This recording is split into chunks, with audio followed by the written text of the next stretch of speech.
Hello and welcome to the Doofcast, a film and TV podcast from Doof Media. I'm your host, Reuben Morehouse, and I'm joined, as always, by my co-host and winged warrior, Elliot Diebold. How's it going, Elliot? We can all be the heroes that our listeners need, Reuben. I won't forget you, Elliot. You won't forget me. We won't forget us. They won't forget we. I don't know, man. Fuck, that's a better one. We're in a weird mood because we're talking about a weird movie here, and that's also why we're not your regular hosts. Although, to be fair, Scott was originally going to be here, but he missed the single screening within 5 hours of this movie, so he couldn't make the episode. Yeah. Whereas we managed to catch the only screening in Australia. Yeah. We're here talking about the Neil Breen film Cade, the Tortured Crossing. And it's going to be a bit of a strange one, I suppose. How do we introduce Neil Breen conceptually to people who might not have heard of him, Elliot? I definitely think a big part, we're going to link to the trailer for this movie in the show notes. Mm-hmm. That's 4 minutes of your life that you won't get back, but will help explain everything we're going to be talking about. Because I think that trailer really does capture Neil's energy and the energy of this movie very well. Yes. So like that 4 minute trailer should equip you enough to come into this episode and kind of get what's happening, I think. Yeah.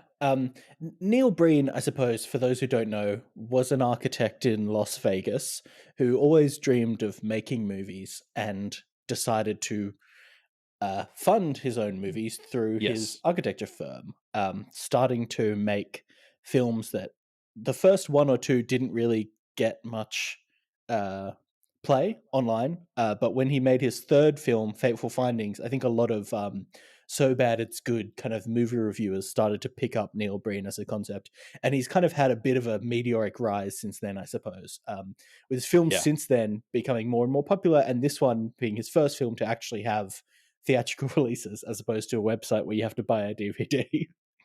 Sorry, I know I've told this story to you a million times, but I just need to repeat it. The way that buying those DVDs worked for a long time, and I think still does work, is you have to buy a Fateful Findings DVD off his website, and then in the order notes specify which movie you actually want, because he had only set up one store. So like to get my Twisted Pair DVD, I had to order Fateful Findings and then specify in the show notes that what I actually wanted was Twisted Pair, and then that's the DVD that he shipped to me. Yeah, typing in the description. It's not a great system, but it really is perfectly representative of, I guess, the approach that Neil has to filmmaking in general. Life. Yeah. So I guess it's worth saying these are so bad it's good movies, right? Like that. Yeah. That's the genre here. And I think it's worth saying, like, something that I love about being on the Doof Media Network, and I love about Scott and Matt as hosts for the Doofcast, is they focus a lot on things that make things good. You know, we love it's the tagline, right? We love movies, we love TV shows, and so I've always had an interesting relationship with so bad it's good media. Of like, sometimes it feels bad taking such enjoyment from something. And I think that's really shaped a lot by who the person who has created this media is, you know? Like, Tommy Wiseau, who is, I guess, the big figure in So Bad It's Good Media, is someone who seems to be a pretty horrible person conceptually. And that really hampers the experience for me of enjoying it, because I feel like I'm laughing at somebody who is doing something bad and is a bad person. And that's not really that enjoyable for me conceptually. And that's why I love Neil Breen movies, Elliot, because he's always trying to make points that are quite left-leaning, that politically align with myself, and he doesn't really seem like a bad person. And he's not in on, I think it's hard to come down on how much is he in on his own joke, you know? Like, I get the vibe from him that, like, he knows his movies aren't, you know, big budget blockbusters. Like, he knows that people are aware that his movies have editing problems because he doesn't have the budget. But like, I think he thinks we're also getting the rest of it more than we perhaps are. Yeah, it's hard to say because I have seen interviews of him, like he's done screenings and stuff where people will come and watch the film and ask him questions, like do Q&As and stuff. And he's not in on it. Like Yeah. I think he understands that people are getting joy from his films, at least somewhat on a level that is not what he intends them to get out of it, right? Yeah, But sure. still is kind of appreciative of the level of success that he's starting to have. And the thing that's interesting to me about it is there are definitely parts of the movie where when we were watching it, we and the audience were cheering along with what Neil wanted us to be cheering along with, right? Like Yeah. characters overcoming their odds or Neil Breen's self-insert character getting the girl. Like we were cheering for those parts. And so it's interesting. It's like there's almost this genuine level of connection with the movie that we have. But then also there's this additional level of just being baffled and enjoying the ride, I guess.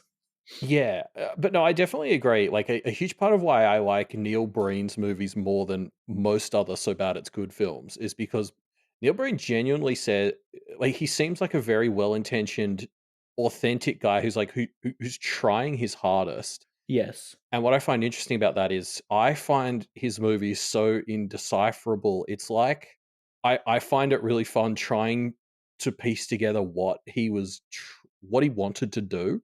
Yeah. Uh, and like that's where my enjoyment comes is like, yeah, I'm in the same position where like I tend to find that the messages for his movies, while incredibly clunky, are kind of good and like he's got the right idea. He's just presenting it in this almost alien language, and Yeah. I have so much fun engaging with these movies. Like, and I think I've talked a bit about this with Scott, but it's almost fun because he does it in such an awful way at times, like Yeah. a way that flies in the face of all good movie like quote unquote rules, like how to present information, that it is a great way to help you reflect on why other movies work for you Mm, as a kind of mm. point of contrast, because you can go, like it makes it easier to notice those things that other movies do that you don't notice because Neil isn't doing them, and it helps you notice when they're missing.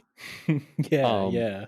and so, like, yeah, like, part of me feels bad because I tend to rag on how bad so many aspects of this movie are, but I really do love the opportunity they give me to kind of approach a movie in a way that no other movie presents me with, especially Yeah. because I do really feel like he's trying to make good movies, and that's a huge part of this for me, is that, like, I hate Sharknado, and I even hated those most recent Tommy Wiseau attempts, like, he did a shark movie, because I hate bad movies that don't care that they're bad. Whereas like Yes, yes. Neil is coming at this, he's like he knows his budget isn't unlimited and there'll be some rough edges because of that, but he's trying to do the best he can, and that Yeah, and really comes through. more than that, like people refer to people like Tommy Wiseau as like auteur filmmakers in kind of tongue in cheek, right? Yeah. Um, but I do think that kind of applies still to Neil because even though he doesn't kind of understand how to put together a piece of cinema, I suppose.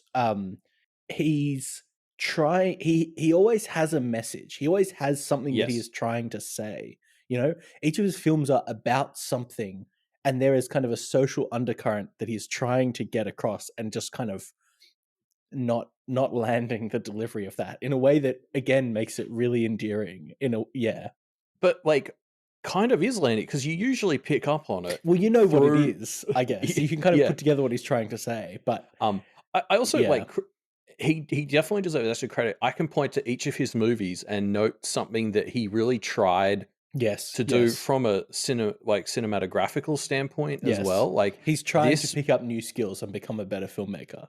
yeah, like Yeah. this in this case, and you know, I guess this doesn't always come with the best connotations, but he really upped his use of green screen to the point where there were staircases in scenes that were green screened, Yeah. and like there were lots of skills and editing skills that he demonstrated in this film that he didn't have in the past. So like it's also really fun to watch all of his movies because you can track how his skills are growing while at the same time there are other skills that like are growing in directions that I don't understand. And again, I Yes. love piecing Yes. together this perspective that is so different from my own.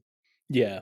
Um, Yeah, we're going to talk about the specifics of the film once we get into the spoilers section, and there's a lot of really, really captivating stuff that we found delightful. But I guess we should talk about the fact that this was the first movie that we saw in a cinema of his. Yes. Um, it was the only screening in Australia, and it was pretty packed. There were a lot of people there and it was a one night show, right? Yeah. Um, and it was packed. There were a lot of people there to watch the movie. And actually, we got the impression that the actual theater at the cinema had changed from a smaller one to a bigger one, implying that the Orpheum that was putting it on here in Sydney didn't appreciate how big this was actually going to be for people and needed to bump it up to a bigger, Yeah. cinema, which I think was great. But yeah, just the experience of seeing this film with a bunch of other people who were there to be invested and enjoy what they were seeing, it was kind of magical, right? Like, I've Yeah. never been in a movie where the credits got so much cheering every time Neil Breen's name came up. Because I guess one of the things we should mention is Neil Breen does a lot of the different things for his movies, and he credits himself individually for each one. So, Yeah, and we're not just catering, Neil talking. Breen; location scout, Neil Breen; Yes. directing, Neil Breen; the lead characters, who are a pair of twins, Neil Breen. And every time that name came up, everyone jumped up and started cheering, and it was wonderful. Yeah, because we've watched all the Neil Breen movies together, Yeah, I think, yeah, Reuben. I think we've seen all 6 now together. yeah, And usually as part of a group, and these are definitely movies that you will enjoy more the bigger your group is, and that turns out to hold true for a cinema. This was like, I hope that the others get theatrical releases going forward because I don't yeah. wanna watch them another way again. No, This it really was magical, wasn't it? Yes, yeah, Yeah, it was a magical day. yeah, yeah. Um To borrow a quote from Fateful Findings. Um, yeah, yeah. I mean, I guess we'll talk about. I want to give one more example of that before we get into spoiler stuff, which is there's a scene where he's delivering a speech to an audience, and Yeah. interspersed with scenes of Neil delivering his speech, the kinds of things we were joking about at the start, where he says things like, "I will not forget you. You will not forget us. Together, we'll work together and we'll defeat the evils." Like, he's giving a kind of rousing speech. Interspersed with each of his lines is stock footage, because that's something else. Neil Breen loves to use stock footage in his movies to cut costs. Stock footage of an audience kind of clapping. And every time he would say one of these lines, the audience would wait. The scene would cut to stock footage of these people clapping, and everyone in the audience would clap along with them. Yeah. And then when it cut back to Breen, everyone stops with the clapping stops. It cuts back again. Everyone gets up and claps again. Clap, clap, clap. It was Well, just like, sorry, yeah, there was a part where the stock footage was of a standing ovation, and about yes, half the cinema stood up and gave yes. the character the standing ovation alongside the stock footage. It Yeah. it's just it's something that I mean, I'm comparing it to Barbie, right? Because just, I guess, for context, I had gone and seen Barbie in this exact same cinema, in the exact same like room, right? I was watching Barbie about 2 weeks earlier, Yeah. and that was also incredibly packed, and that audience was also incredibly jazzed, and they were loving it, but it didn't quite have the same like communal spirit of like, we're all here to root for the underdog Neil Breen. Yes. It was really magical. Yeah. Yeah. Yeah. Like I was amazed at how much. How much it enhanced the experience over. I think previous ones we've watched it with like Yeah, up to 10 friends drinking in the living room, and yeah, that's good. But it turns out, linearly 100 people is 10 yeah, times better than that. yeah. The magic of the theater. I mean, it's crazy to me to say, but it's true.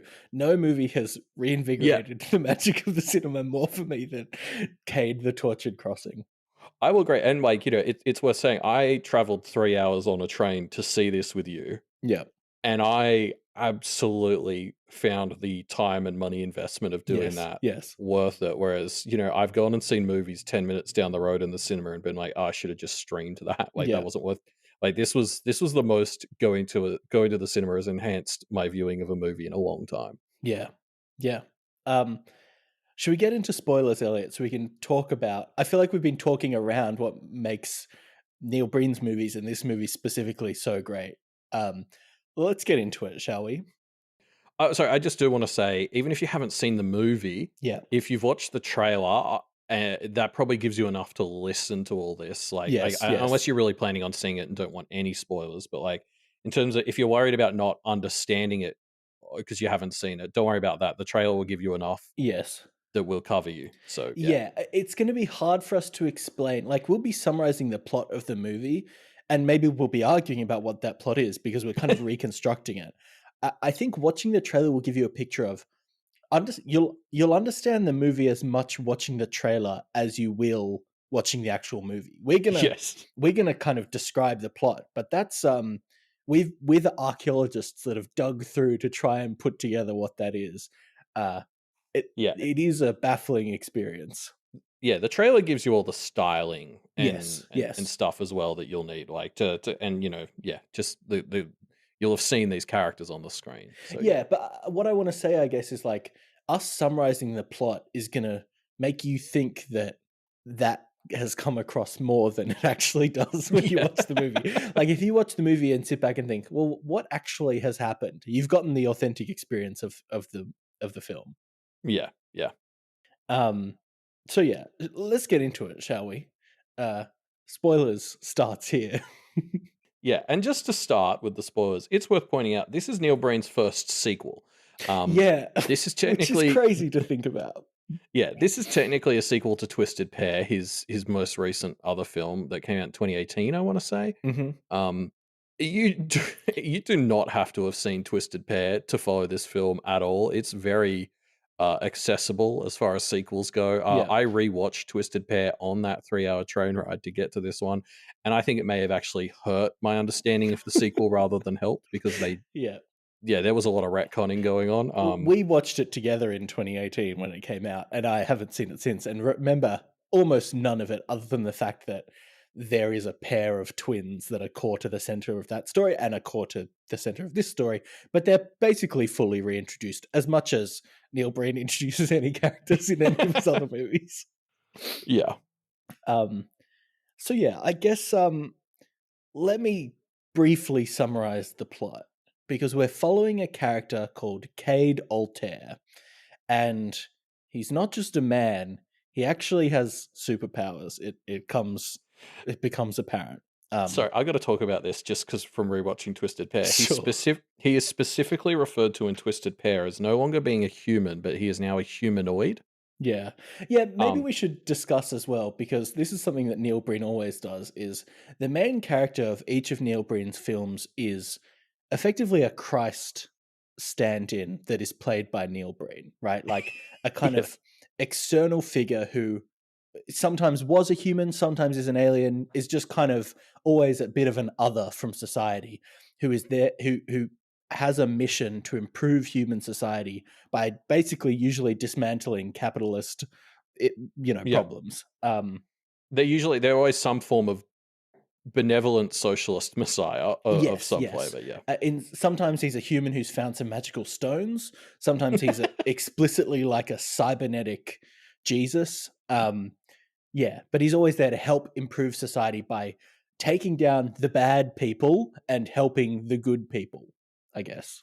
yeah. I forgot about Cyber Jesus. Didn't he just have like a motherboard glued to Yeah, his no, he had chest? like he had put like two motherboards up his sleeves, but yeah. That's right. Yeah, So yeah, Cade Altair. The movie opens with Cade getting a phone call from a woman we'll later find out is the director of a hospital, saying, "Oh, you've got to come to this fundraiser. Where are you? You're late." Cade says, "I'm on my way." This is very strange. He runs across a traffic crossing, gets hit by a tram. It's kind of like, oh no. And that never really means anything. He just kind of gets back up and keeps running because he's found some sorry, people. but no, Mhm. we've got to talk about the tram hit because it Sure, is sure. clearly it is stock footage of a tram, and Neil has edited it himself running across the green screen so he gets hit by the tram, Mhm. and it was surprisingly well It done. was Like, good. The first few minutes of this movie, I was like, "Oh shit, has Neil Breen actually gotten good at movie making?" yeah, because I almost believed that Neil got hit by a tram. Yes. He synced this footage up surprisingly well. So Yeah, credit where it's due. and then Great shot. almost all of the shots in this movie are a static shot in front of a green screen, right? But there's this one shot at the start which I guess must have been stock footage, which is a drone shot over a kind of European city as this establishing Yeah. shot. And it's the only time there's ever any camera motion in this film, and it stands out as just like this, oh my god, like this is actually really beautiful. Like we're in a movie here, you know? Yeah. And then of I course we go back to the static camera in front of the green screen for the rest of the movie. But yeah, it's interesting. Yeah, no, it definitely the movie leads with its best foot forward, which Yes. Yes. was really nice, and it sort of helps with the like slow mental deterioration that you go through as you watch this film and try to understand what Neil is presenting to you. Yeah. So Cade comes across an SUV full of people who are getting kidnapped, and they're kind of banging on the window, asking him to help them. And he says, I'll find you. Don't worry. I'll follow you. That car drives off. He does find them in a kind of warehouse, rescues them, and fights off a group of ninjas by cloning himself. And this is the first time we see his superpowers. He's attacked by 4 or 5 ninjas, and he says, huh, let's even the odds. And then he clones himself. And I mean, this is a perfect example of like, that scene is in the trailer, and people who've watched who've paused the podcast and watched the trailer might not have even put together that what we're describing is that scene, because what it actually is 4 people in balaclavas kind of throwing out punches that have then been cut out and pasted into a shot of Neil Breen throwing punches that has then been duplicated 4 times. So it's kind of Neil Breen throwing a punch, throwing another punch, and then that loops, that 5 seconds loops, and then that's been kind of copy pasted 4 or 5 times, offset by about 6 Yes. frames each time. So there's kind of 4. It almost looks like, you know, a music video where you've got that effect of the person singing being kind of like warped and repeated. It looks Yeah, like yeah. that, but for a fight scene, and then that goes on for about 30 seconds of the same 5 seconds of footage repeated. So it's really, it just is peak cinema, I guess.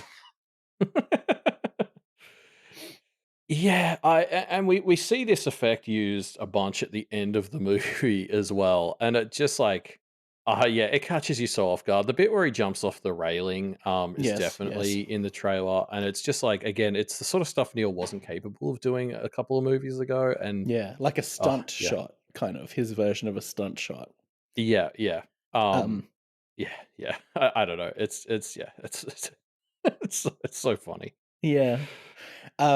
So yeah, he has defeated those ninjas. We then cut to all those ninjas lying on the ground around him. Do they fade out, Elliot, or does he just leave the bodies there? No, I think he leaves them in the explosion. Yeah, cool. Oh yes, because then there's an explosion and we get Neil kind of jumping away from the explosion and freeze framing, which is Yeah. great. Uh, then Neil drives his car to the fundraiser. He's late now for this fundraiser, but he drives there anyway. Um, and I think he's rented this car, right? Like, this Yeah, is where yeah. his money is going. He's rented a car for a day. Everyone in the cinema, I think, thought that the car was fake, that he had kind of superimposed a picture of a car in front of himself. But no, it was a real car. He gets out of it, he closes the door, and he kind of pats it very convincingly. Yeah, yeah. I definitely got the vibe that he rented that car, and then this may have been the only part that wasn't green screen or stock footage because there is footage of this car driving through a rural area, and I think Yes. that may have actually been taken of the car that he paid all this money to rent Yeah, maybe that was the only shot that we see that isn't, in front of yeah, the green that screen. isn't in Yeah, front of a green screen. or Yeah. stock footage that he bought Yes. from somewhere like the drone footage. Yeah, But yeah, so Kate Altair is going to this fundraiser because he is a very wealthy benefactor who is funding this mental hospital. That he says many times he hasn't seen yet during his speech. He goes, I haven't seen the hospital yet, but it's a great project. And he's kind of there with some other, I don't know, high society types, as well as the hospital director and the co-director of the hospital. yeah. Well, yeah. I don't Uh, know. We are might the start to get police into there? argument Yeah, oh, okay, territory yeah. Do here you think that's about not what. what's happened, Elliot? No, okay, no, yeah, you're right. This is definitely the director and the co-director being played by these actors at this stage. Yeah. Um, Okay. I can't yeah, wait to find out what the hell you're talking about. I think they played multiple characters. Yes. Yeah, there's explicitly some people playing multiple characters because some of the hospital patients we meet are also playing the ninjas. Yeah, We'll but get that's to that. different because they had they had masks on when they were playing different Right. characters. The Yes. director and the co-director seem to change outfits and entirely change personalities, and I don't. Hmm. I think they might have been being different characters. Yeah, we'll get to that. I think we'll get to that. Okay. Yeah. Because there's one moment I disagree, except for one moment with the co-director that I cannot explain. Anyway, so then after this, we cut to the hospital and we get a picture of what the hospital is actually like, and it's horrible. It's like really run down. Although it's in a nice forest, so it's in a nice location, I guess. But it's kind of like a haunted house vibes, right? Like Yeah. the patients are being abused here, but you kind of get the impression that the director and co-director are trying to do their best to help these patients. They just didn't really have the budget to do it beforehand, and they also operated out of an abandoned haunted mansion. Yes. And so you this is the point where because you had the theory that this is what we're seeing here is a flashback. I think we see the hospital, and at some point it goes to a flashback, yes. And it's not signified in any way, but I'm pretty sure we at some point are then in the past. I do admit for this section of the movie that does make more sense than any of my ideas. So I'm willing to back the flashback theory. I do wish there had been any indication that was what was happening. It would have been good. I mean, I would have loved a sepia filter or something, but there isn't that. The reason we think it's a flashback is because the director and co-director end up taking the patients on a field trip, I guess, which is, I guess, something that you do.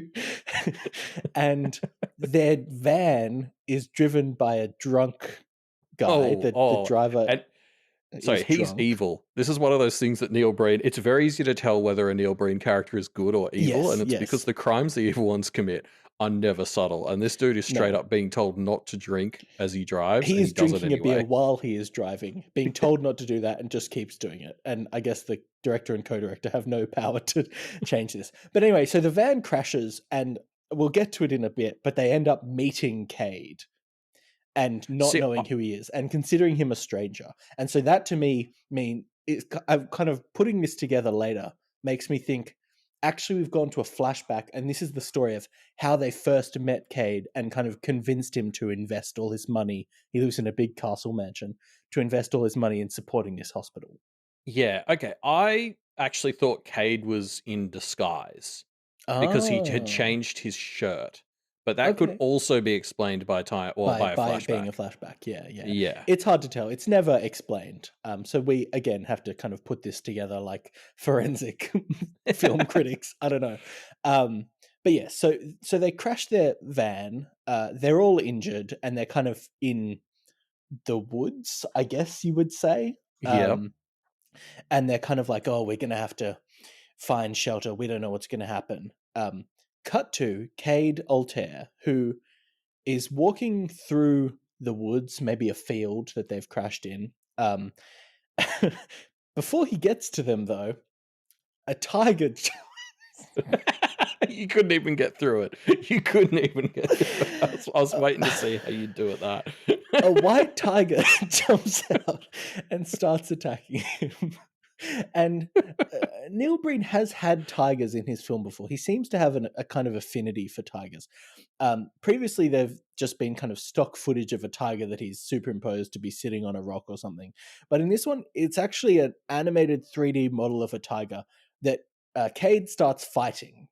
He has a fight scene. He's attacked by this white tiger and has to fight it off. And, it's the most competent piece of animation that we've seen from Neil before. I was about to say, this was actually the best fight scene in the film, which is crazy because there are scenes where two people are fighting and those look more fake than Neil fist fighting this tiger. A CGI tiger, yes. It's very exciting, and the audience was cheering through a lot of this fight. It was good. It was genuinely this was the best looking fight. I actually thought Neil might be fighting a tiger for a second. This is crazy well done. This is also very confusing because why is this happening? Well, I mean that, but that applies to the entire film, right? So Sure. yeah, Cade is fighting this tiger, and he eventually tells it to stop, and it stops fighting him, and then he pets it, and it's kind of revealed, or we put together, I guess I say revealed for a lot of things in this movie. We put together that this tiger is actually his friend, and they're kind of, I guess, training or play fighting, Yeah. Wrestling. Yeah. wrestling. Yeah. Uh, Cade goes, "Oh wait, so I think somebody's nearby," and he sends the tiger away. The tiger walks off into the forest, but before it goes, Elliot, before the tiger goes, Yeah, it come on. turns around and turns into a lady wearing a white dress. I did not think you would get through that whole sentence without breaking. Well done. It's thank you. The tiger is a lady, and then that lady blows Cade a kiss and walks away. And I mean, for most of the movie, we thought we weren't ever going to see that lady again. It's not explained. We don't know why she's a tiger. We don't know who she is. In the credits, she is listed as the lady in white. Yes. And later on, she maybe helps Neil summon a sword that may or may not be Excalibur. So there's Yeah. some Arthurian shit going on here, maybe. Yeah. She kind of also maybe can summon ghosts. It's not super clear. But anyway, I guess Cade is friends with a lady who can turn into a tiger. Is Yeah. the summary for right She now. seems to be some kind of nature spirit. Yeah, I think that's right. But yeah, Cade has found the crashed people, the people in the woods, and he says, "Oh, I have a castle near here. You can come and stay with me." And they're kind of like, "Oh, he's a stranger. I don't know." But after maybe almost being kidnapped, one of them almost gets kidnapped. Maybe they decide to go with him. I'm glad you said the maybe there because I was also very confused about what happened there. That seemed to be Kale, who is Yes, Cade's evil-ish twin. yes, Who is Kale was in the first movie as well and is kind of an anti-hero. And this one he starts to become more of a straight up villain. yeah. I'd still call him an anti-hero, but yeah, Yeah. But anyway, so yeah, while these people are getting ready for Cade to help them, Kale maybe shows up and kidnaps one, but then doesn't, and yeah. maybe injects serum Tries into their leg or doesn't. I don't. tries to kidnap one of them, and then kind of the co-director grabs his legs and drags him away from Kale. Maybe it is hard to tell because one, almost none of these people are ever actually in the same scene as each other. They're always cut between it. Like it's one thing happening and then we cut to another thing happening kind of quickly, and a lot of it is we have to, I guess, infer what is happening in between these cuts. So Yeah, it's hard to know exactly what happens, but I think Kale tries to kidnap one of them. The co-director saves them from being kidnapped and then says, like, no, we have to stick together. Like, we've got to be careful. So I think that's what's happened. It is hard to tell. yeah. Okay, that makes sense. That makes sense. So Um, to be clear, we should set up. One of the things that happened is as we left the movie, I said I have no idea how to do a plot summary for this, and Reuben quite confidently said that he thought he could put one together. yeah. So And I'm doing okay so far. There's still bits that we I'm don't surprised at how understand. much more sense this is making through your eyes. Yeah. Um, so yeah, Cade takes them to his mansion. We get a few scenes of them walking along to the mansion, including one that is possibly an homage to that scene to like some of the travel scenes from Lord of the Rings. It was so much like the long shots of the Fellowship walking across mountaintops. It has to have been on purpose. It was Mm, crazy, very but hard to it was all tell. just a bunch of people walking like green screened onto a hill. Yes. But they eventually get to this castle, and it's a beautiful castle. It's wonderful. hmm And decide, Cade says to them, there's 30 bedrooms in this castle. Feel free to take whatever bedrooms you need. And they say, no thanks. We'll all sleep on the carpet in the entryway instead, which is very strange, but it's just kind of accepted without question by Cade. Um, then I guess they have a few scenes of just kind of being in the castle, I guess, and a few different things happen here, right? So, first of all, the director finally lets her ponytail out, and her hair is crazy long. And Yeah. I'm so like, glad we're talking about this. Her hair was so like this is just us talking about the actress. Her yes, hair wwent down past her butt, which is crazy long. but her hair is in a ponytail or a bun for the entire rest of the movie. And everyone gasped when the audience, there were gasps when she Yeah, let down yeah. her hair and it was so long. And then the camera kind of almost seems to focus on it like we're meant to take something from this. And I don't know what it is. There's maybe a bit where the lady starts going up the stairs towards Cade's room, and you maybe get a hint that there's a kind of blossoming romance or something happening here. Oh, I But thought she was trying to seduce him because he was rich. yes, maybe that's what it is.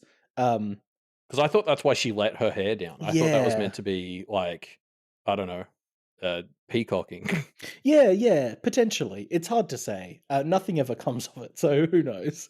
Yeah. Um, but Cade does explain to them that he has an evil twin brother that he hasn't seen in a long time.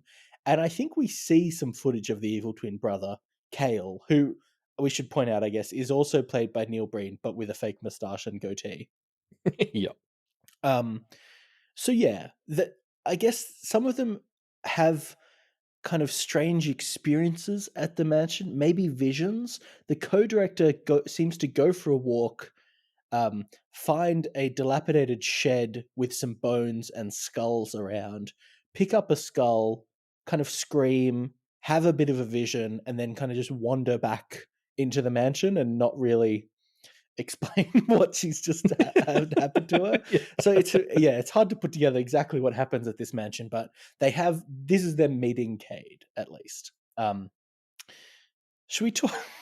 Can we? Yeah. Sorry. Yeah, Before we we've got move to on, talk can we about talk this. about? Yeah. There's one shot in this Yes. section, and I assume this is what you were about to jump in with as well. Mm-hmm. Um, it's the morning after the field trip of patients have slept here, Yeah. and the director and co-director are gone, and I don't ever really Yeah. understand where they went. I But had assumed that this is while the co-director is off having her visions, and maybe the director has slept with Cade. It's hard to say.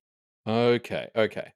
Well, anyway, it's all the patients in this entryway room sleeping on the ground, and what we see is them one by one wake up, stretch for about 5 seconds each.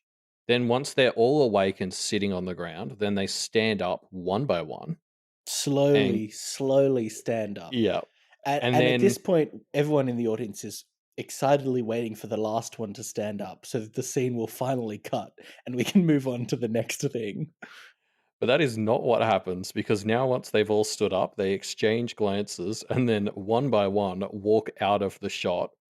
Yeah. It's about It a 60-second shot, I would No, I say. reckon it was longer than that. I More? reckon it, yeah, because they were stretching for ages. I reckon it was Mm, closer to 90 seconds. mm. Where nothing happens. And I guess this is kind of it's very typical Neil Breen in a way that you can't help but enjoy it as it's happening because there's so many times in this movie where shots will just go on for a long time. Like the action will end and then we need to kind of wait for all the characters to meander out of the frame before Neil will finally allow us to cut to the next thing. It's very strange. Yeah, and like the cynic in me wants to think that he's padding for time because there's Mm, not 90 minutes of content in this 90-minute feature mm, length film, and he takes a lot of pride in the fact that his movies are feature length. yes. But like, yeah, it is just this weird thing. Like again, coming from like professional Hollywood movies, every shot is usually designed to do something, and that's what makes these Neil Breen movies so fun is you get, yeah, like you described, there are so many shots where somebody will say something and Mm, then the camera lingers on their face as they're not emoting for another 5 to 10 seconds before the shot ends. mm, And it's such a it's one of those things that really makes you appreciate the craft of making a film because you watch this one and you find yourself noticing how shots are cut in other movies because you watch the Neil Breen one and you're like, why has he not cut it? And it makes you think about that stuff that normally is subconscious. It's yeah, great. I mean, they say good editing, you never notice. Yeah. And I think obviously the flip side of that is true here. Um, yeah, it's wonderful. It's really, this scene was so funny to me. Just the slow standing up. And everyone was like, "Ah, it's over." And then they start to slowly walk off, and the dawning realization of everyone in the audience of, "No, no, we've got another 30 seconds," as every character slowly walks off. It was one of the best twists I've ever experienced in my life. Yeah, and like again, this is where the cinema really enhanced the experience because the whole cinema groaned as they started walking. We realized we were still trapped in this Yeah. shot. It was great. Yeah. Um, so now we enter the part of the movie that we started referring to as the first dead zone, I guess. Because Cade visits the hospital and is kind of not impressed by what he sees. He's finally seeing the horrible conditions at the hospital. And we just get there's about 5 minutes of plot here that takes place over about 45 minutes, where the other 40 minutes is us seeing um, different versions of the same scene over and over again, I guess is the best way to explain it. Yep. Whether that's the same actors doing different takes that have been sequenced in, or different actors kind of experiencing the same thing again and again. So we see different versions of maybe 3 to 4 different scenes with each of the 5 or 6 different patients at the hospital having the exact same experience and same dialogue. And it's really hard to explain that. So maybe we can, I guess, go through what some of these scenes are that we see Yeah. multiple times. I think one that the audience seemed to like the most was the scene of the patient lying in the bed asleep, suddenly waking up with a fearful expression on their face, looking around scaredly, seeing something potentially scary in front of them, but then kind of drifting back to sleep instead. That scene maybe takes about 30 to 45 seconds, and we see it over the course of these 45 minutes 5 or 6 times with each of the different patients. No, there was one patient who had it twice. Oh, We really? saw one of them twice. Oh, maybe that was in the second dead zone. But Yeah. yeah, yeah, like 30 to 45 seconds doesn't sound like a lot, but like really When think you about how know, long 30 yeah, seconds or 45 yeah. seconds is to just Especially when watch. you already know exactly what's going to happen. Like Yeah. at maybe the fourth or fifth time we saw this, the audience started to call out, "Oh, what's going to happen? Are you scared? No, no, close your eyes, go back to sleep." As the characters were doing these things, like yeah, it was very strange. Or I guess one of the other ones was um, a patient sitting alone in their room. We see a close up with blood coming out of one of their eyes, and then they say, "Where am I? Am I dreaming? What's happening to me?" And then we cut away. And each of the patients has that exact set of lines, the exact blood on their face, sitting in the same room in front of the same, green screen image. Yeah, it's very strange. We And just kind of see the same scenes again and again and again. and especially that one, I don't understand that scene. No. No. Uh, The point of what we're trying to see is just setting up these patients are having a bad time. But you could really do that in 1 or 2 scenes. You don't need yeah. so many of the same scene to really drag home. But like, what really caught me with this one is like Neil is no stranger to reusing footage. In fact, Yes. there are a couple of scenes in this movie that are just lifted from Twisted Pair. Mhm. Mhm. Like the one of the patients being assaulted by Cade and like trying to fight back at him from the ground. That shot was actually in Twisted Pair. Oh, that shot that is reused again and again and again. Yes, yeah, it's used about 6 times in this film. I remember it at least twice in Twisted Pair as well. Um, so, like, yeah, like, Neil happily reuses footage and often recontextualizes it too. Um, but I've never seen him do this before, where it's, like, the same scene with different characters kind of over and over and on a loop, or, like, randomly mixed up, and I don't Yeah. it baffles me because I don't understand Yeah, why. what was he trying to do? That's really the question, isn't it? Why Yeah. did we need to see every single patient go through the same 3 to 4 challenges? Kind of mixed up and in different order, but we saw all of them go through this, right? Mhm. Yeah, I don't have an answer for you, Elliot, unfortunately. I No. think he was just trying to demonstrate how bad the conditions at the hospital were, but just needed a lot of really wanted to drive that home and wanted to give each actor their chance to shine. And in fairness, it was fun seeing different actors do the same scenes and getting to Yeah. kind of be like, "Oh, he did that one really well. Oh, he put a lot of emotion into that. Where am I? Am I dreaming? What's happening to me?" Yeah. Um, I just it was not I don't think Neil's done this explicit flavor of time wasting Yes, before. yes. So it Yeah. really stood out to me as like, Yeah. wow, we're going in circles, but not in the way I'm used to. Yeah. We do get a few key scenes interspersed between here that actually kind of continue progressing the plot. So, one thing that we see a few times is a doctor that I guess we'll call the bad doctor. I don't remember what he's credited as, Doctor something, whatever. The bad doctor, who is part of this scheme that we are kind of told is happening at the hospital, where youths are being kidnapped and trafficked into this hospital and then experimented on in DNA sequencing, gene editing research / experimentation, I guess. Yes, yes. So the bad doctor is kind of operating on some of these patients and is bad, not just evil, but also, I guess, bad at his job, because every time we see him, he's kind of, inserting a syringe into or taking a syringe out of a patient and then saying, "Oh, this is not meant to go like this. It didn't work." Kind of expressing that the research, I guess, is not going as good as he wants it to. And this is one of the parts that I need you to explain to me, Reuben, because does he kill the patients here?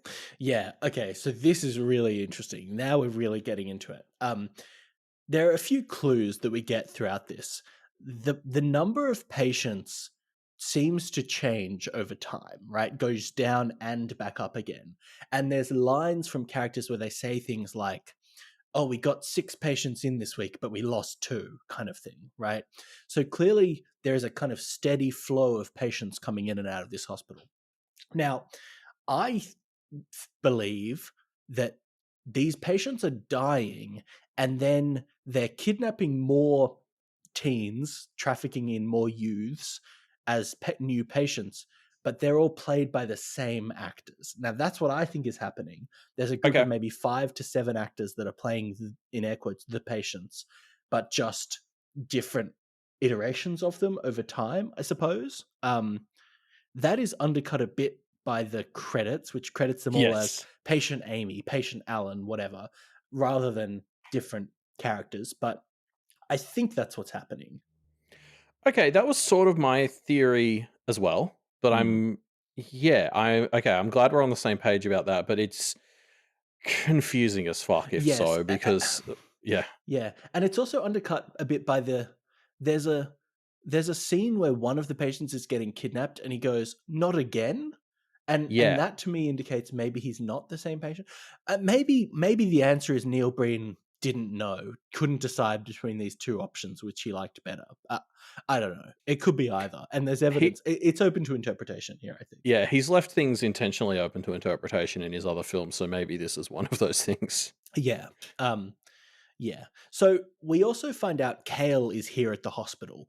He is here because the nanobots inside of him, I think, which give him his superpowers, are kind of killing him. They're causing him to start to disintegrate. So he needs to get this DNA gene editing juice that they are producing here as part of their research to stay alive. And in exchange for that, he is helping to kidnap kids to give to the hospital, I guess. Yeah, so it's interesting because their powers were semi-magical in Twisted Pair, but that seems to have been retconned to be entirely science-based. Before they were humanoid because they had magic and robotics infused in them, whereas now it seems to mostly just be the robotics. But yeah, it is also worth pointing out, like, it's so frustrating that the two main characters are called Cade and Kale. I still kind of get them mixed up. Like, it's a bad system. It's some Kennett twin naming bullshit. It's very funny. So yeah, Kale with an L is the evil twin, like just like vegetables, evil. And then Cade is he's the an goodie. anti-hero, Elliot. Like, yes, he is kidnapping kids and doing bad things here, but he kind of is ashamed by it, I guess. And he has this demeanor every time he's in a scene where he's kind of creeping around the frame like he's a 6-year-old sneaking cookies from the kitchen after dark. It's the most like cheeky, like, "Ooh, I'm a bad little character" kind of vibe. like the way you would see a burglar walk on their tiptoes creeping around in a cartoon, you know, with a like sack of money with a dollar sign. It's really strange and hilarious. Yeah, it's one of those things where Neil's trying to make him look suspicious, and he's meant to be like skulking, but he kind of looks more like Smeagol doing a dance. Um, yeah, Yeah. I don't know. And this is one of those classic Neil Breenisms. Like there's a lot of sneaking in Twisted Pair that has the complete opposite problem, where Cade is meant to be sneaking through the villain's science lab in Twisted Pair. But it's just kind of Neil walking around touching everything in this chemistry lab that he's rented. So it doesn't look like he's sneaking so much as he's just walking around like putting his hands on everything. And like he's kind of overcorrected with Kale in this one, where Kale, is just like almost cartoonishly sneaking around. Yeah. Very strange. Very interesting. So we also, I guess I'll just run through some of the scenes that we get during this Dead Zone, because there's a few kind of plot developments we should cover, I guess. Sure. We cut to the police. The police are kind of investigating this youth trafficking and trying to figure it out, not having much luck. We meet kind of the chief of the police. We meet the lead detective, who we find out is actually kind of on the payroll of the baddies, the bad team. And a kind of a younger detective who seems to be good. We also find out Cade has kind of convinced another CEO to finance this hospital. That CEO is the one financing the bad gene research and trafficking. But did that not come across to you, Elliot? Oh, no, that makes so much. Okay, yeah. Okay, yeah. So there's kind of a bad team here. So there's the corrupt CEO who's kind of financing the hospital, but also financing the bad gene research and kind of investing the money into that. So that was the same guy. Yeah. Okay. Yeah, okay. There's the bad doctor who we've mentioned already. There's the corrupt cop detective. And also, in a twist, we find out the director of the hospital is actually working with the baddies. She is the one that is helping to manage the gene research, the bad gene editing research that is going on here. This doesn't end up working as a twist, because I don't know whether it was an accident or not, but like this is also made explicit about 15 minutes before it's revealed. Yes, it is strange. We get a scene where the director is talking to the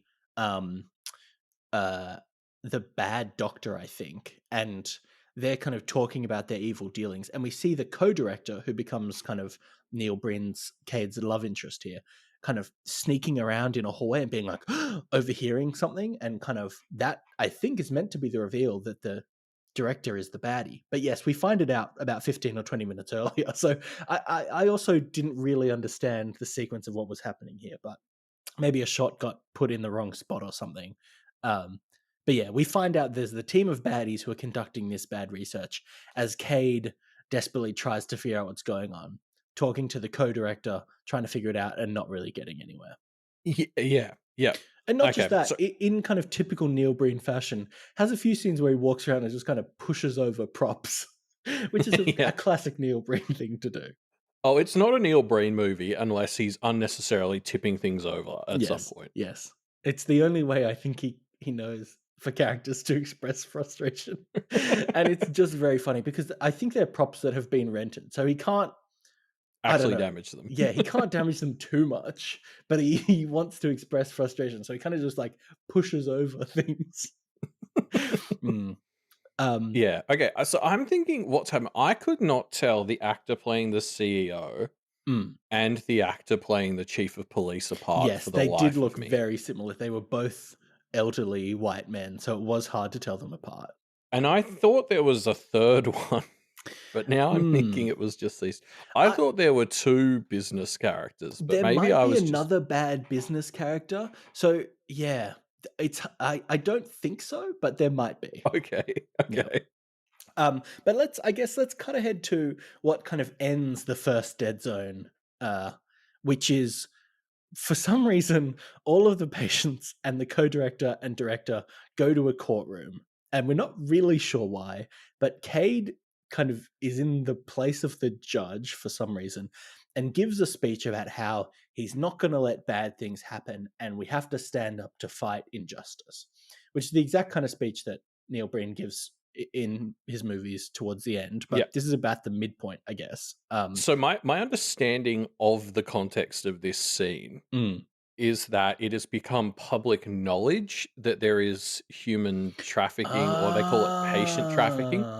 So that I makes think a this lot of is sense. Neil as the sponsor of this hospital, Yes, giving a press conference kind of thing. Yes. Yeah, or a What's statement weird in though, an inquiry, maybe.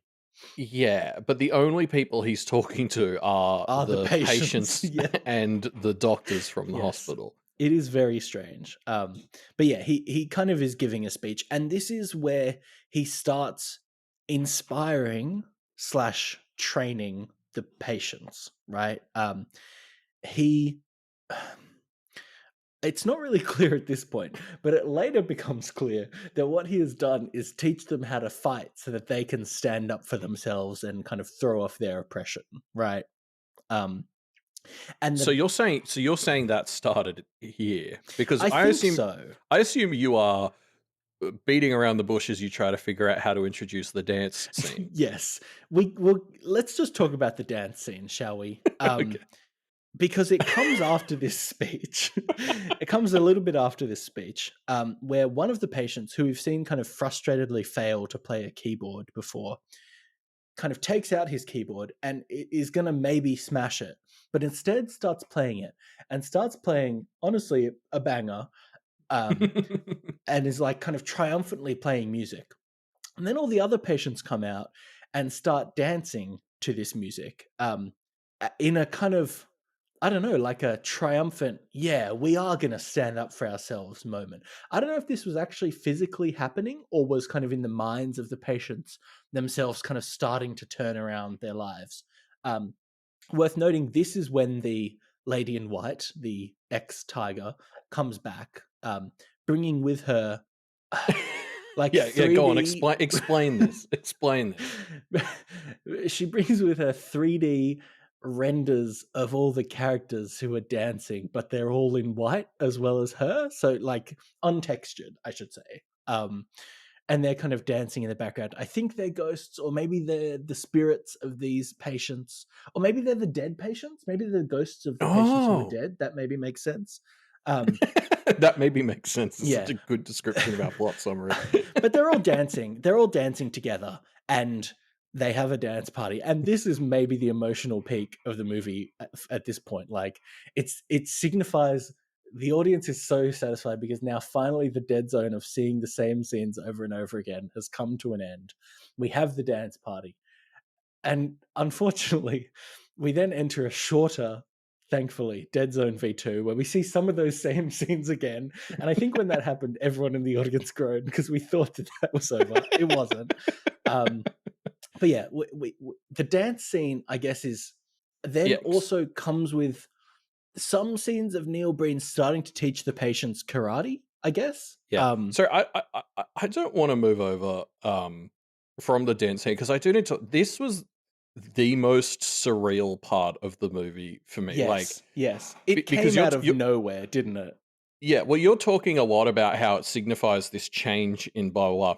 That is, I'm assuming that is only apparent to you upon reflection of the movie as a whole. Upon reflection, for sure. When it is happening, as Reuben said, that first dead zone is 45 minutes long, and it's the same handful of scenes over and over again, and they're quite dour and serious. So we go from 45 minutes, your brain is starting to shut off because you're just seeing the same kind of miserable suffering stuff for 45 minutes over and over, and then almost out of nowhere, they just dancing to this really upbeat tune. It's very strange. And then the lady in white adds maybe ghosts to the scene. Yeah. And then we just cut kind of back to the dead zone, but with a few new scenes that start to move things forward. But like at the time when you're watching this, I don't think words can capture how off guard. The tiger fight was weird, but it was early enough in the movie and all that you just kind of go with it. This one just like is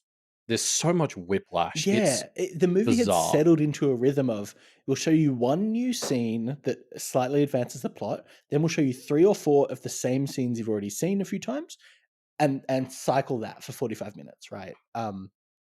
But then we just suddenly get this dance party. It's really strange. And I kind of wasn't sure if the movie had ended. Like, this was the end of the movie. You know what I mean? It Mm-hmm. it really felt like the movie, we could have had a credits roll at this point, and really at any point in the next 30 minutes, and it would have been like, okay, that was it. But yeah, very strange. This is the end of Act 2 of the film, though, I guess, and we move into the final Act 3 with a little bit more dead zone, but but mainly the plot starts progressing again. Cade, yeah, as I said, teaches them all karate and also kind of starts developing a relationship. This is when the romance gets introduced. It starts a blossoming relationship with the co-director. They hug a lot. Kind of, I guess we should explain. It's very typical in Neil Breen's films for him to cast a woman that he as his love interest who doesn't really expresses no affection towards him, I suppose. And that's emphasized by, he'll usually have one on-screen kiss with his love interest, but most of the time they'll just kind of gingerly hug him in a way that demonstrates they don't really have any affection towards him. They're also about 15 to 20 years younger than him, pretty consistently, I guess. Yeah, But in this one, the co-director does well. There's as much chemistry as I've ever seen in a Neil Breen film between these I was two. about to say the same thing. This is the most I have ever believed. Yeah, an actress actually wants to be in the same room as Neil Breen. Honestly, that probably has come from, he is paying all of the actors and actresses in his films more now because he's had more success. I think he's just able to hire a slightly higher caliber of out of work actor. Well, and get them more invested. There's a difference between how much you're willing to do for a $50 job versus a $500 one. Right? Yes, exactly. I'm pulling those numbers out of my ass. Obviously, I don't know. No, but they're probably accurate. But yeah, so we get this romance. We get a scene where they're walking over a bridge and they kiss 3 times, and every time the audience erupted into cheering for Neil Breen getting the girl. Great stuff. We also get scenes where what really begins the end of the movie is the baddies figure out that the co-director is kind of working with Neil Breen to try and take down their evil operation here. We get scenes where they figure out who the mole is. We've never really had any scenes where there is anything being leaked or any impact to their operation, so I'm not sure what the mole has actually done, but they figure out that there's a mole, and all the baddies come and bring the ninjas to kind of fight. The goodies and the baddies have their final fight, I suppose. A series of events takes place, and suddenly we're all fighting. Yes. So each of the patients now puts into practice the karate skills that Cade has been teaching them, and they all fight ninjas.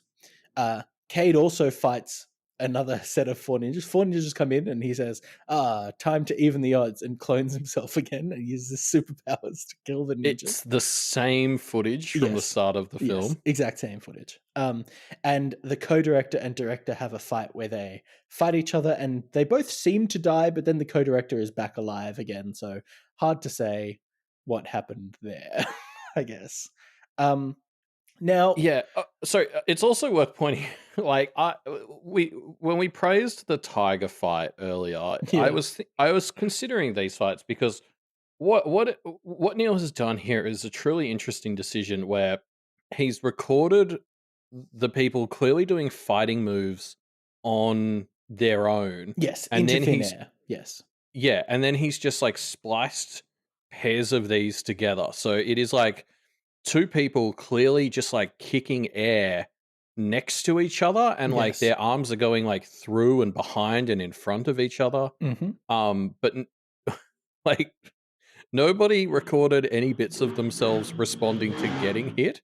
So it's them just like flailing their arms through each other, and it's a unique experience to watch Yeah, these fight scenes. compared to the tiger fight scene, which is Neil Breen doing that first, presumably, and then the animator comes in and animates a tiger to react to what Neil Breen has done. So actually, the tiger fight scene landed much better because the tiger was attacking Neil when Neil was going to flail and having kind of recoil when Neil had thrown a punch. So it actually felt like a real scene.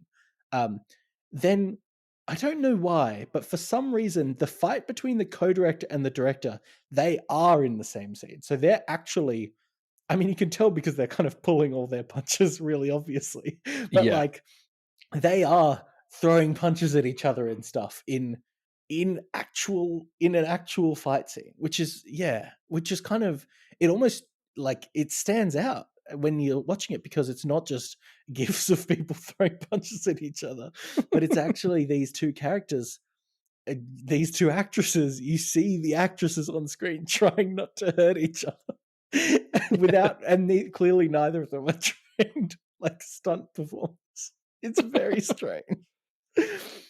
Yeah, it's yeah, I don't know. This it's a wild climax to the film, I guess. Yeah.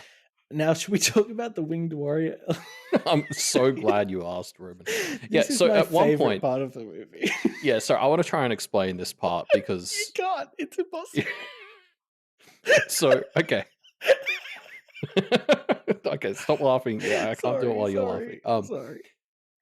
So all these patients have learnt karate, and then one of them starts glowing and grows wings. And then other characters are like, what has happened? And she says, I have become the winged warrior. And then we never see her again. No, Elliot, you missed a pivotal part, which is she duplicates herself. She also makes 2 copies of herself. And then we never see her again. So yes, she copies herself. And then most of the rest of the fight scene that we've been talking about happens after this, and the Winged Warrior is not in this. She's just gone. At the end of the fight, Neil Breen is holding her pair of wings. Yes, and even says, these are the wings of the Winged Warrior. This is after the Winged Warrior has appeared and vanished without a trace, and is literally never mentioned again. It's the and best it's thing.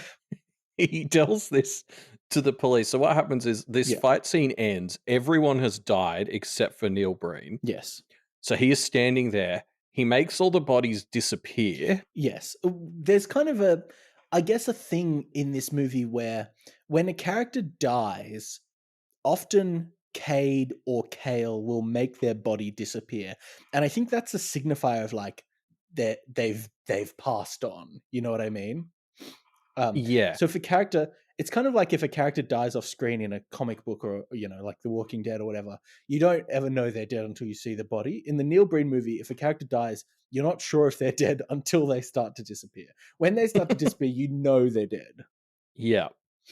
But yeah, anyway, so everyone's body disappears except for Neil Breen. So Neil Breen is now standing alone at the front of this hospital. All the police show up with their pump-action shotguns. Mm-hmm. And they say, oh, we heard there was a big fight scene with a lot of bodies. Yes. Which I guess it means somebody's called the police. Cool, that's how I would address it in 911. And then Neil Breen's like, no, there's nothing here. And then they say, well, what are you holding? And he says, these are the wings of the Winged Warrior. And then the detective goes, okay. Yeah, and they kind of shrug and look at each other and then just walk away. I mean, the big fight with lots of bodies, there's nothing for you here. What's that? The wings of the Winged Warrior. Okay. And they walk away. And that's it's, oh God, this movie. It's just fantastic. And then, the Winged Warrior doesn't fight. No. She's introduced and then doesn't fight. She's the only actress not in this big fight scene. Yeah. So we had thought that the co-director had died, but actually she hasn't. She's back. But Cade says to her, my job here is done. I've trained these patients. They, I think, died, but seemingly, I don't know, they'll defend justice and truth in the world from now on. I'm not needed anymore. I have to go. And so they Yeah, have I a think they were absorbed by the tiger lady because we see the ghosts oh of them dancing behind her again here. yes, So I yes, think that she's taken interesting. on their spirits, but they can still fight. Yes, yeah, maybe the tiger lady is kind of like a way for for Cade to kind of leave behind his ability to fight with the people that he's trained. I don't know. Yeah. So yeah, Cade has a very emotional goodbye with the co-director lady here. And he walks away, and she kind of turns to watch him go, and then walks after him, and then they're still together. They kind of So Reuben is not doing this justice. It is a good 30-second goodbye. They hug, they kiss, they say goodbye, they say they cannot they're be crying. together There's anymore. tears. Yeah.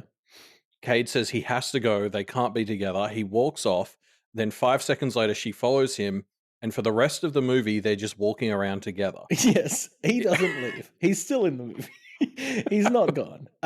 There's one final thing that we forgot to mention, which is the resolution with Kale. Because Kale kind of comes back after the fight scene is done, and he has a messed up face. We've kind of seen that his body has been degrading, and we get what is actually honestly pretty good makeup effects on Kale Yeah. here. And he kind of is apologizing to Cade, saying, "Cade, I'm so ashamed of what I've done. I'm really ashamed." He says that about 60 times. Um, and eventually begs Cade to kill him, to put him out of his misery and to kill him. Um, yeah, it's actually, I found it kind of emotionally affecting. Yeah, it's pretty brutal. And then yeah, like he stabs his twin brother through the head with a sword. It's that I think might be Excalibur again. I know we already talked about that, but it bears repeating because he conjures it out of thin air and the lady in white kisses at it. But Yeah, yeah, Kale basically feels so bad and his body's disintegrating. He gets his twin brother to kill him. It's actually borderline emotional. yeah. And the movie then ends with us seeing the bad CEO, and then he explodes, and that's the end of the Yep. movie. That's right. Yep, yep. Yeah, man, movies. Yeah, I don't know if that was interesting to listen to for anyone else, but I really enjoyed recapping Just that movie with you, Ruben. revisiting it, yeah, it really is a once in a lifetime experience. This movie, I really think, really, really, truly, even though we've described it, we obviously can't do it justice. Watch this movie. Get a group of people together. Take whatever alcohol or mood I altering would suppressants you want if you would like to. I would recommend it personally, but Yeah, but to each their own. then just enjoy an experience that you will never have again. Yeah. Yeah. It is. I love how much of this movie is open to interpretation, so you can do stuff like talking about it afterwards with your friends as you argue what the plot was even about. Yes. Is just such a unique, fun Neil Breen experience. Yeah. It's really, yeah, it really just was the experience of us driving home after the cinema at 10:30 p.m. or whatever, talking to each other and trying to kind of process what we had seen, while also not wanting to talk too much about it because we wanted to save some of our bafflement for this podcast. It was really a highlight. It was a great time, Elliot, and thanks for It coming to was. see it with me. It was wonderful. Oh, I mean, thanks for letting me crash at your place when we Yeah, did it. Yeah, it yeah, was yeah, what a trip. Absolutely worth traveling for that cinema experience. yeah, yeah. Um, so yeah, and thanks for listening, folks. Thanks for checking, sticking around and hearing about this crazy movie. Yeah, we're Elliot and Ruben. We do some other podcasts on the Doof Media Network. I think your regular hosts Scott and Matt will be back with you next week. I think, Yeah. hopefully. Yeah, I think it's just the 1 week that we're interrupting them, but Yeah. yeah, so they'll be back and they'll be talking about sane media again. Mm-hmm. Mm-hmm. And it is worth mentioning our other podcasts are about sane media too. Yeah. Mostly. This the content of this episode does not reflect the content of Power Reflections or even the High Ground. Mm-hmm. Um, Yeah. If you'd like to hear more from us, yeah, you can check out Pale Reflections or our other show, The High Ground, which maybe is more approachable if you don't know what pale is. But if you do, hey, come listen to Pale Reflections. I'd be yeah, interested to hear if there's anyone in the in the Doof community who reads Pale but doesn't listen to Pale Reflections. There's probably some. There's got to be some, right? Yeah. But yeah, the High Ground is one of our Patreon shows, much like how Matt and Scott do Freeman Bros or other levels of the Tower. We're currently covering Pride and Prejudice, which Reuben and I are watching for the first time. Mm-hmm. So if you're interested in hearing two people experience Pride and Prejudice for the first time, that's the show to do it in. Yeah. And with that, I guess we'll say thanks for listening, and we'll catch you next time. We will remember you.